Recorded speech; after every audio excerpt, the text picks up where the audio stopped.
Hi friends, welcome to our channel. Brahmamudi serial next ఎపిసోడ్లో ఏం జరగబోతోందో ఈ వీడియోలో చూసి తెలుసుకుందాం. కావ్యని ఇక జీవితంలో నీ మొహం చూడనన్నా రాజ్ అసలేం జరిగింది అని తెలుసుకోవడానికి ఈ వీడియోని స్కిప్ చేయకుండా ఎండ్ వరకు చూసేయండి. సుభాష్ అందరి ముందు అసలు నిజం బయటపెట్టడంతో ఆ నిజానికి తట్టుకోలేక అపర్ణకి గుండెపోటు వస్తుంది. అప్పుడు అందరూ అపర్ణని హాస్పిటల్కి తీసుకెళ్తారు.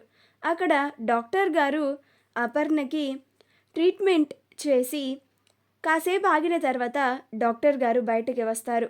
అప్పుడు అందరూ కంగారు పడుకుంటూ డాక్టర్ గారు ఇప్పుడు మా అపర్ణకి ఎలా ఉంది అని అడుగుతారు. అప్పుడు డాక్టర్ గారు ఆవిడకి వచ్చింది మైల్డ్ అటాక్ కాదు, చాలా మాసివ్ అటాక్. ఆవిడ కండిషన్ చాలా క్రిటికల్గా ఉంది. ఇప్పుడు మేము ఏమీ చెప్పలేము అని అంటారు. అప్పుడు రాజ్, మరి వేరే దారేమీ లేదంటారా డాక్టర్? ట్రీట్మెంట్కి ఎంత ఖర్చైనా పర్వాలేదు, మేము భరిస్తాం. మా అమ్మని ఎలాగైనా మీరే కాపాడాలి డాక్టర్, ప్లీజ్ డాక్టర్ అని అంటాడు. అప్పుడు డాక్టర్ గారు, మేము మా ప్రయత్నాన్ని మేము చేశాము. ఇక కొన్ని గంటలు గడిచిన తర్వాత కానీ మేము ఆవిడ కండిషన్ని మీకు చెప్పలేము అని అంటారు. అని చెప్పి అక్కడి నుంచి డాక్టర్ గారు వెళ్ళిపోతారు. అది వినగానే సుభాష్ కుమిలిపోతూ ఉంటాడు. నా వల్లే అపర్ణకి ఇలాంటి పరిస్థితి వచ్చింది, నా వల్లే అపర్ణకి ఇన్ని కష్టాలు వచ్చాయి, నేనే పాపిష్టివాణ్ణి అని తన తలని తానే కొట్టుకుంటూ ఉంటాడు.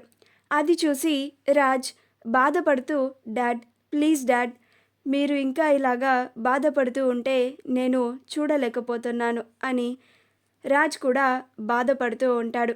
అప్పుడు కళ్యాణ్ వచ్చి, ఏంటి పెద్దనాన్న ఇది, మీరు కూడా ఇలా డీలా పడిపోతే ఎలాగ చెప్పండి, పెద్దమ్మకి ఏమీ కాదు, పెద్దమ్మ త్వరలోనే కోలుకుంటారు అని అంటాడు. ఇందిరాదేవి కూడా చాలా బాధపడిపోతూ ఉంటుంది. అప్పుడు ధాన్యలక్ష్మి, అనామికలు ఇద్దరూ ఇందిరాదేవిని ఓదారుస్తూ ఉంటారు. రుద్రాణి అలానే సైలెంట్గా అందరినీ చూస్తూ ఉంటుంది. రాజ్ అక్కడ ఉండలేక బయటికి వచ్చేస్తాడు. బయటికి వచ్చి ఒక పక్కన నుంచొని బాధపడుతూ ఉంటాడు. కావ్య రాజ్ ఒక్కడే బయట ఉన్నాడు అని రాజ్ కోసం వెతుక్కుంటూ బయటికి వస్తుంది.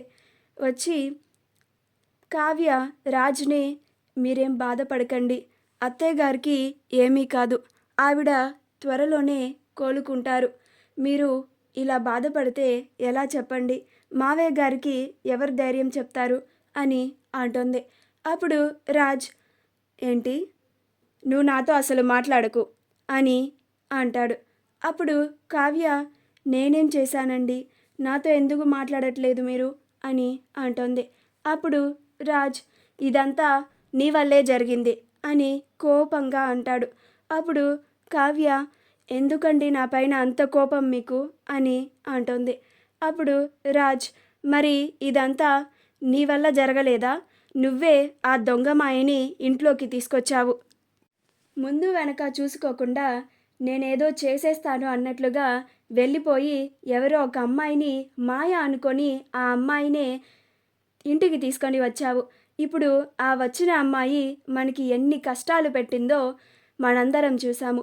ఆ అమ్మాయి వచ్చిన తర్వాత నుంచి పెళ్ళి అని, హక్కులు అని ఎంత గోల చేసిందో, మనందరినీ ఎంత బ్లాక్మెయిల్ చేసిందో అన్నీ చూసాము. చాలా నరక యాతన పడ్డాము. అదంతా నువ్వు చేసిన తప్పు వల్ల కాదా? ఆ తరువాత మా అమ్మ ఎంత ఒత్తిడి చేసినా నో అబ్జెక్షన్ పేపర్స్ పైన సంతకం చేసేసి ఇచ్చావు. దానివల్ల మా ఇద్దరి పెళ్ళి పీటల వరకు వచ్చింది.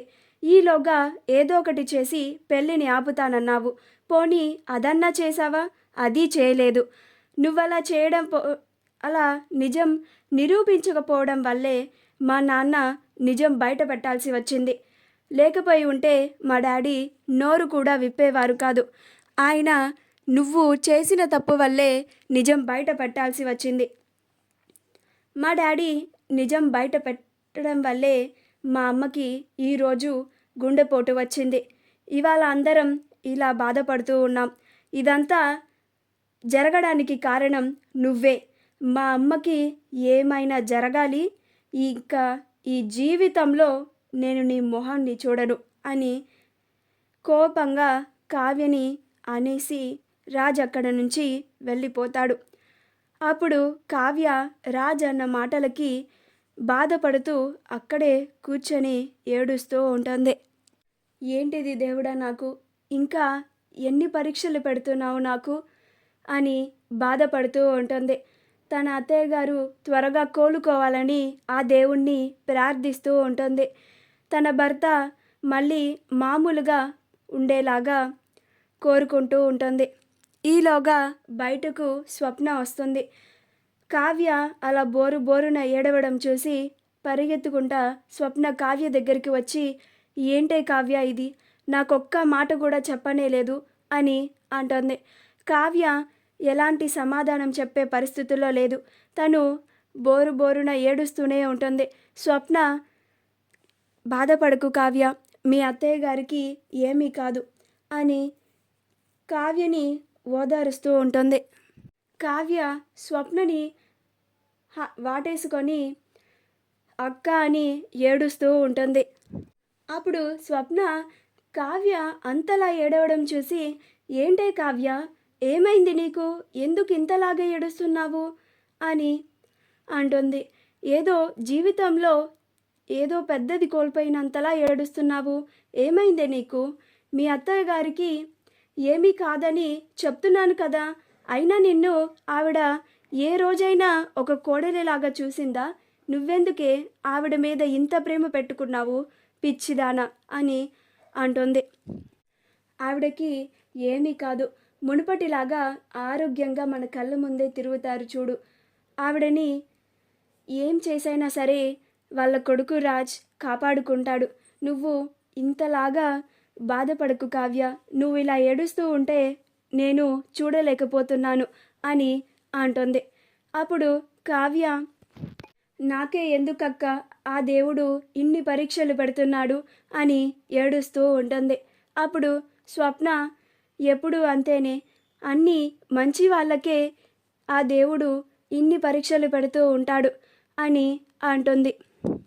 అప్పుడు స్వప్న, నువ్వు ఆ మాయలాడి నాకు ముందే ఒక్క మాట చెప్పినా కానీ ఇంతవరకు వచ్చేదాకా నేను చూసేదాన్ని కాదు కదా, ఆ మాయలాడిని ఎప్పుడో ఇంట్లో నుంచి 4 తన్నైనా సరే గెంటేసేదాన్ని, ఇక్కడి వరకు పరిస్థితి వచ్చేది కాదు అని అంటుంది.